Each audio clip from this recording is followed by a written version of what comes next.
Welcome to this explainer. Today, we're unpacking the invisible mathematical toolkit that secures literally trillions of dollars in global commerce every single day. We're talking about cryptography.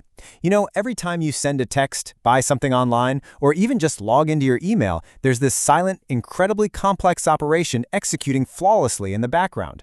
Well, today, we are going to make that invisible architecture visible and break down exactly how the whole shebang actually works. I want to kick things off with this quote from security expert Bruce Schneier, because it perfectly frames the stakes here. We aren't just talking about simple hidden messages or, childhood decoder rings. We are looking at modern cryptography, industrial-grade, highly complex algorithms designed to protect global networks, financial systems, and your most private data from the most sophisticated attacks on the planet. Here's our roadmap for today. We'll start by defining the cryptography problem. Then we'll look at symmetric versus asymmetric keys. After that, we'll dive into hashes and digital signatures, see how it all comes together in securing the web with TLS, and finally, wrap up with application-level security. All right, let's jump right in. Section 1, the cryptography problem. If you've ever looked into cryptography, you probably know our old friends Alice and Bob. They just want to communicate securely over an open channel, like the internet. But enter Trudy, the intruder. Trudy wants to eavesdrop on their conversation, maybe actively insert fake messages, impersonate Alice, or just hijack the connection entirely. Our cryptography toolkit absolutely has to stop Trudy in her tracks. So, to beat Trudy, Alice and Bob basically need to answer 4 massive security questions. First up, privacy. Can we actually keep the message a secret? Second, authentication. Is Bob completely sure the message came from Alice and not some imposter? Third, integrity. Did Trudy alter the message while it was zipping across the internet? And fourth, non-repudiation. If Alice sends a message, can we mathematically prevent her from later denying she sent it? These 4 pillars, privacy, authentication, integrity, and non-repudiation, they form the absolute bedrock of information security. Moving on to Section 2, symmetric versus asymmetric keys. Let's tackle that privacy problem first. So, the oldest and honestly most straightforward way to get privacy is symmetric cryptography. In this system, Alice and Bob use the exact same secret key. Alice uses the key to encrypt her plaintext message into scrambled ciphertext. She sends it across the network, and Bob uses that very same secret key to decrypt it. It is incredibly fast and highly efficient, especially for massive amounts of data. But there's a fatal flaw here. How does Alice actually get that secret key to Bob in the first place without Trudy stealing it? I mean, if Trudy grabs that key, the entire system completely collapses. And that exact dilemma brilliantly illustrates why asymmetric or public key cryptography was invented. To solve this whole key distribution nightmare, asymmetric cryptography uses 2 different keys. Bob generates a public key, which he freely shares with everyone, even Trudy. He doesn't care who sees it. But he also keeps a private key that he never ever shares. Alice uses Bob's public key to encrypt the message.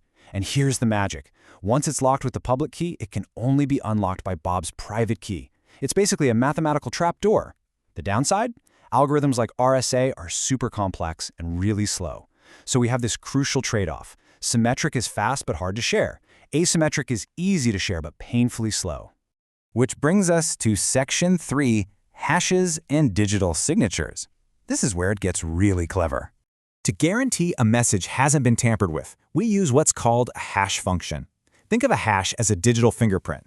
You feed an entire document into an algorithm, something like SHA-256, and it spits out a short, fixed-length string of characters called a digest. If Trudy goes in and changes even a single comma in that document, the resulting hash will look completely unrecognizable. That's known as the avalanche effect. And crucially, it's a mathematical one-way street. There is no way you can reverse engineer the original document just by looking at the hash. Now, what happens if we mash up this hash fingerprint with those asymmetric keys we just talked about? Boom, you get a digital signature. Alice creates a hash of her message, and then she encrypts that hash using her own private key. When Bob receives it, he decrypts the hash using Alice's public key. If it actually unlocks, Bob knows with 100% certainty that it came from Alice. So that covers authentication and non-repudiation. Then, he hashes the message himself and compares it to Alice's hash. If they match perfectly, he knows it wasn't tampered with. Integrity confirmed. All right, let's see this in action. Section 4, securing the web with TLS. Let's look at how all these isolated tools, symmetric speed, asymmetric sharing, hashes for integrity, and signatures for authentication, actually team up in the real world. Whenever you visit a secure website, a process called the TLS handshake happens. First, your browser says hello. The server responds by sending a digital certificate that contains its asymmetric public key. Your browser verifies that certificate and then generates a brand new, super-fast symmetric secret key. Your browser encrypts this new secret key using the server's public key and sends it over. The server uses its private key to unlock it. And just like that, both sides have a fast, symmetric key securely shared over an open network. They immediately drop the slow asymmetric math and use the fast symmetric key to encrypt your data. It is literally the perfect marriage of both systems. And the crazy part? It happened in milliseconds, just to load this very explainer on your screen. Finally, Section 5, Application Level Security. Let's bring everything together. For our final walkthrough, imagine Alice needs to send a highly sensitive, confidential email to Bob. She needs the whole package: privacy, authentication, integrity, and non-repudiation all at once. She is going to construct a totally heist-proof digital vault by deploying hashes, her private key, a one-time secret key, and Bob's public key, all at the exact same time. Let's break down how her application handles this before that email ever leaves her outbox. Okay, so here is Alice's brilliant process. First, she hashes the email to get a digest. Second, she encrypts that digest with her private key, which creates her digital signature. Third, she takes the email and the signature and encrypts both of them together using a brand new, one-time symmetric secret key. Again, doing this ensures speed and privacy. And finally, she takes that one-time secret key and encrypts it using Bob's asymmetric public key. She bundles this whole encrypted Russian nesting doll together and sends it over to Bob.